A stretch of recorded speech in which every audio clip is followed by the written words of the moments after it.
Alright, just look at this. I am playing console level games on the iPhone 16 Pro and I get these graphics on a PlayStation. Have you ever seen the size of a PlayStation? It is big and it's like one of those tower computers from the old days, but I have all that power in here.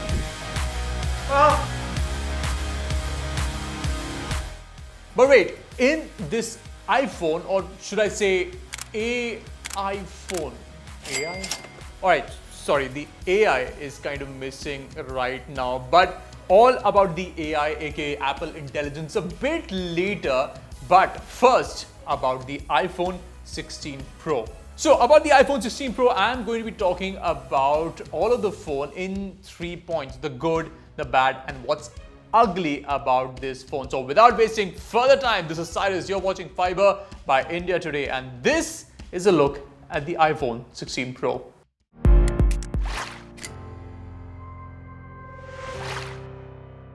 Now, this iPhone 16 Pro is genuinely fast. It's fast enough to get a 3300 or score around that in Geekbench, and that's crazy. I'm not kidding here. These are the kind of numbers that you get on chipsets like the Intel Core i9 1300 series or even the AMD Ryzen 7950X. Now, these are serious performance chipsets, and if you're getting it in here, that's just crazy. And it's just not about the benchmarks of the phone. It is fast even otherwise in your day-to-day use. But before we get into all of that, here are some details about the iPhone 16 Pro.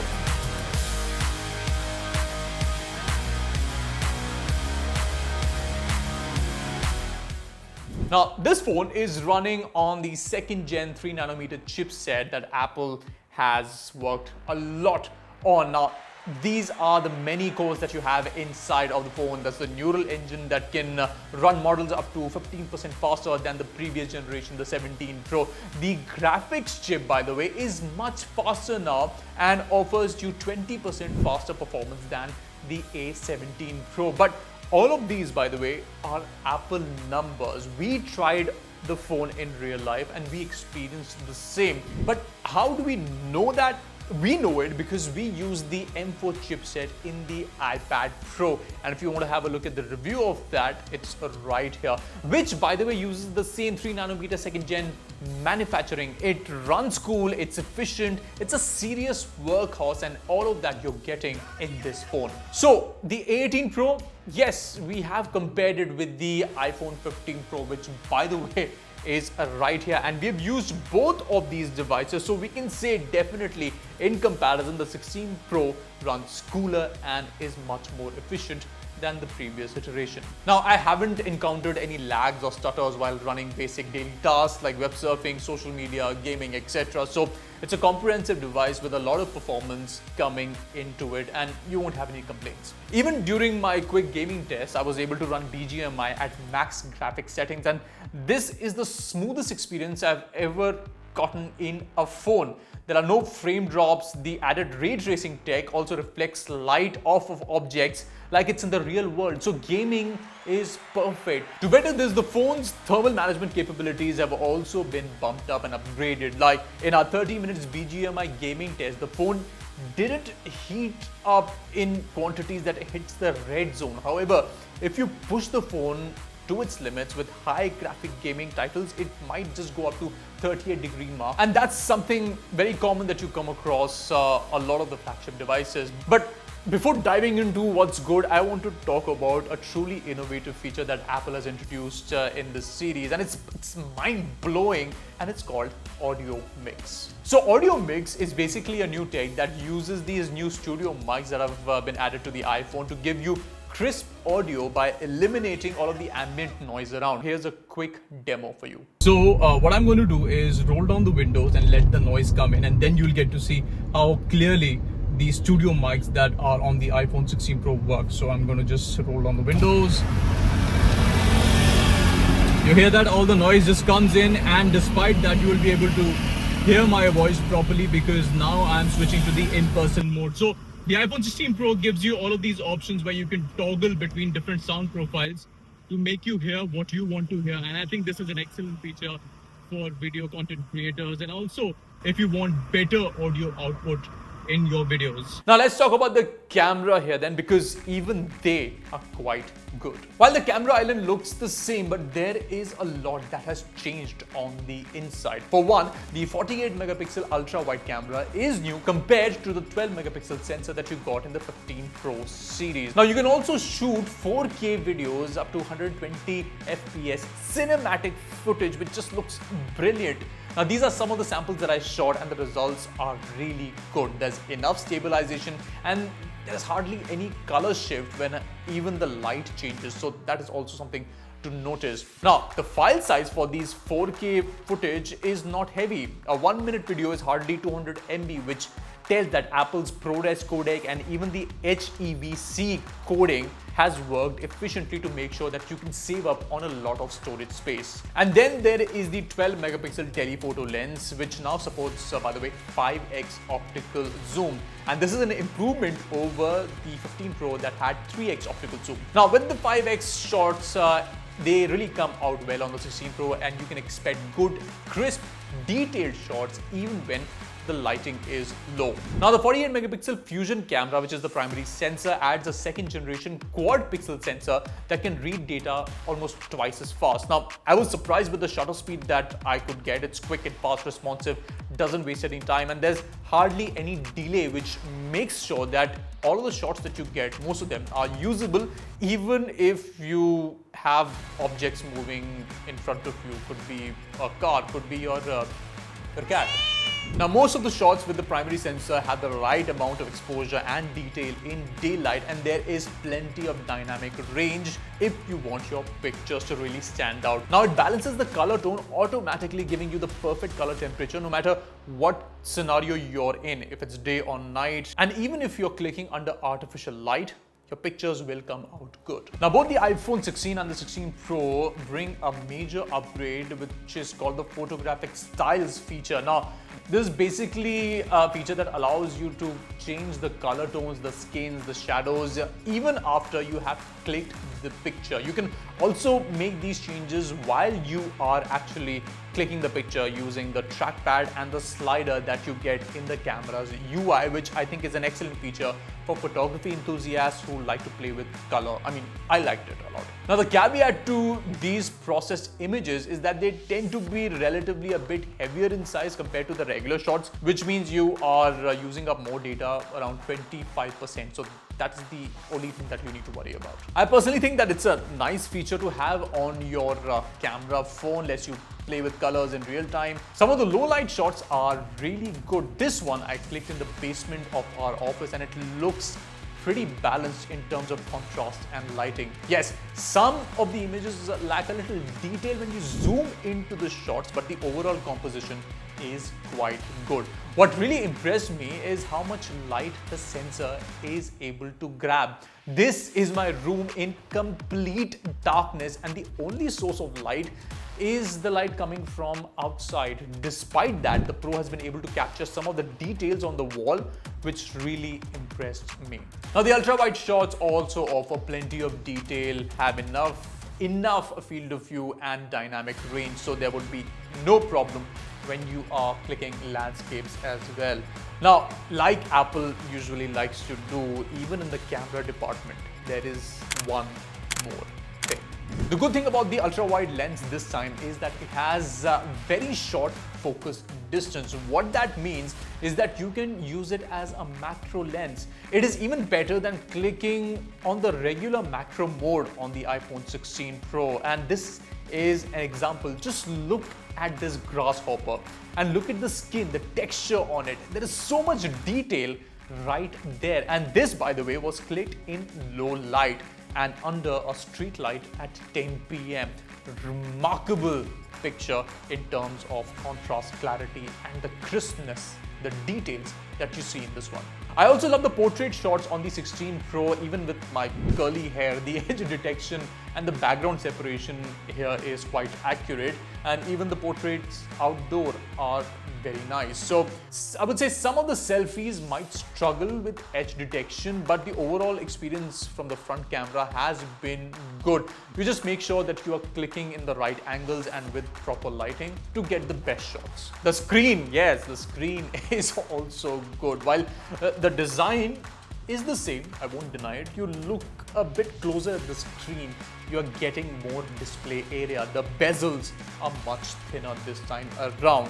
And you can even turn the brightness down all the way down to 1 nit.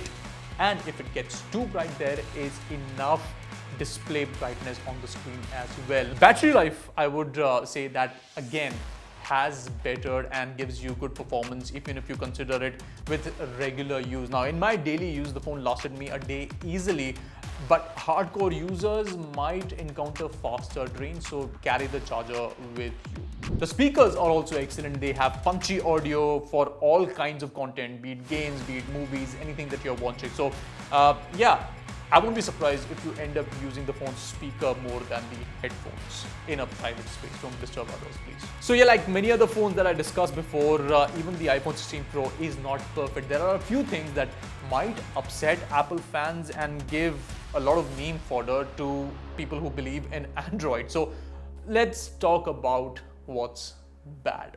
Now remember, I spoke earlier in the video about an innovative camera feature, the camera control button that Apple has added in the 16 Pro. Let me just remind you that this technology is pretty old. In fact, it's from 2002 when Sony Ericsson, the T68i had this kind of a feature. Even the Nokia 7610 added this one. Later down the line, Moto tried it with its Moto mods in the Z series. So yeah, Apple fans just need to stop going gaga over this new button.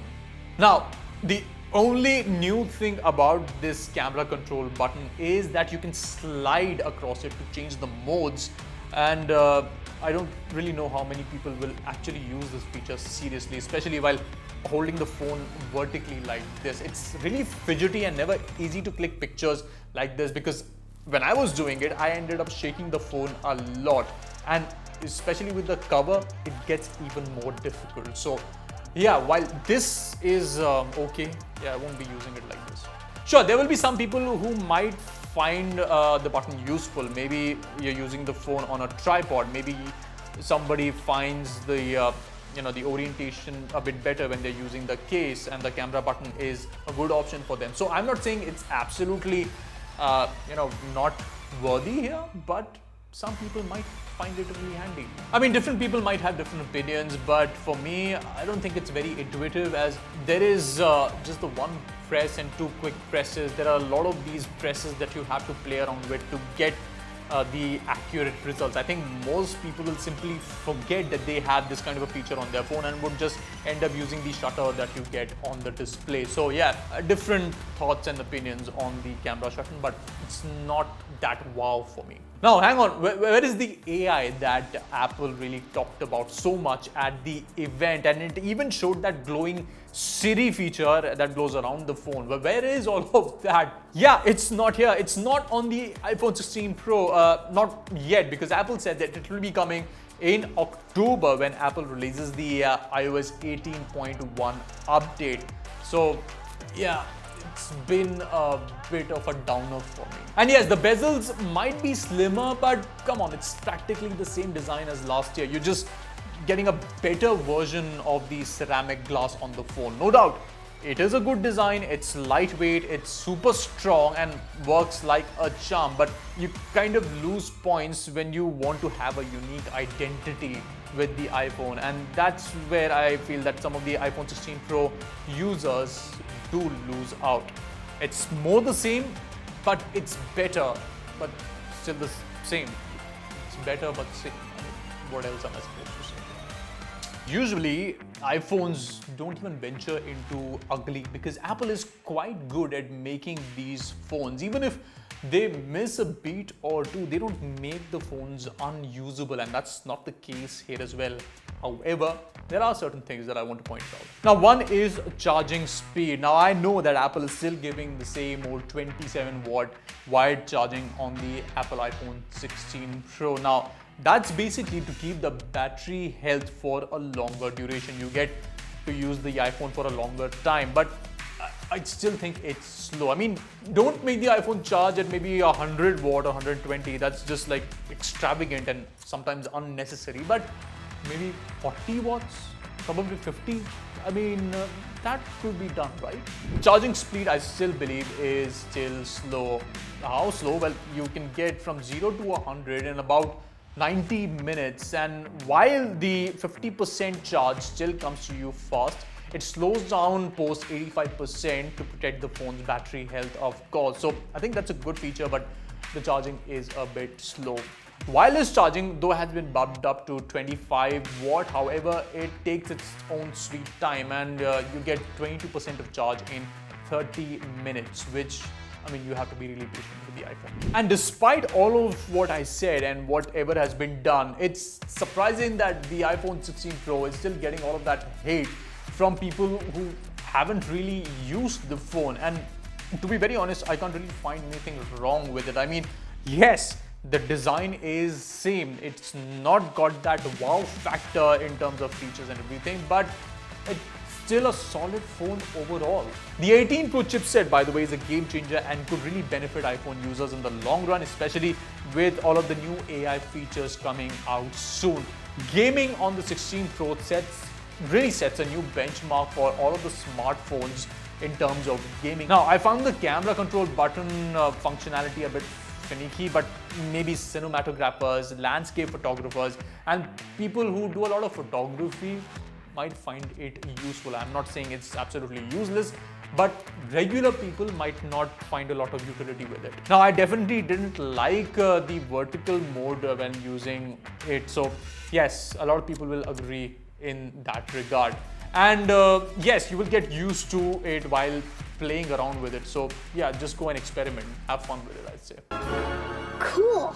In our Fiiber rating, we will give it an 8. Yeah, an 8 is solid, and an 8 for us really means something because we found this phone to be really good. So this was all of the details of the iPhone 16 Pro, the good, bad, and the ugly. We will also be getting you details of the iPhone 16, so stay tuned for that. If you want to watch this video in Hindi, you can go to our Hindi YouTube channel and get all the details from there. This is Cyrus signing off on Fiiber. I'll catch you in the next video. Take care.